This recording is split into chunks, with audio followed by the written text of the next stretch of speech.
Bonjour, vous êtes fan des nouvelles technologies? Alors vous allez adorer ce qui suit. Ici, les étudiants des arts et métiers préparent déjà votre avenir. C'est dans nos laboratoires que se concoctent toutes les innovations qui vont bouleverser votre avenir. Vous voulez en savoir plus? Alors suivez-moi. Alors le SAS Cube, c'est une pièce cubique qui fait 3 mètres de côté, qui est composée de 4 écrans.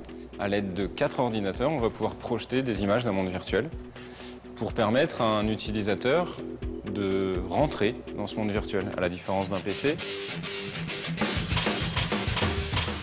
Donc on voit que là, un opérateur peut réaliser ou simuler une tâche d'assemblage parce qu'à l'aide des petits marqueurs qu'il a sur ses mains, on repère la position de ses mains. Il peut simuler l'opération de montage de telle ou telle pièce sur l'exemple ici qui est un réservoir automobile. Donc c'est-à-dire que très tôt dans la conception d'un produit, avant même de l'avoir construit, on peut étudier quelles seront les difficultés d'assemblage, quels seront les problèmes d'ergonomie, par exemple, quand il sera à son poste de travail. Est-ce que le poste sera adapté à sa morphologie? Quels seront les déplacements qu'il aura à faire pour attraper telle ou telle pièce? Donc là, on a, grâce à la maquette virtuelle, on n'a pas recours à des prototypes physiques, ou du moins à moins de prototypes physiques, et on peut concevoir plus vite un véhicule.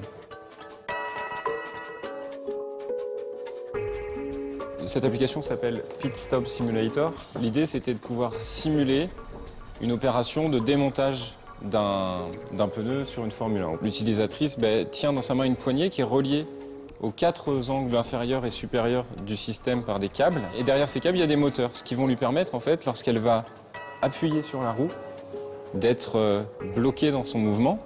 Et puis lorsqu'elle va dévisser la roue, elle va sentir le couple qui est exercé par la visseuse pneumatique. Les entreprises sont toutes intéressées, beaucoup sont intéressées par la réalité virtuelle.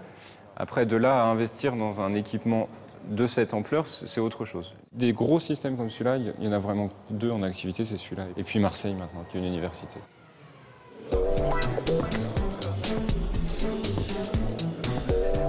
Bien sûr, la réalité virtuelle, c'est industriel, mais ça peut aussi être ludique.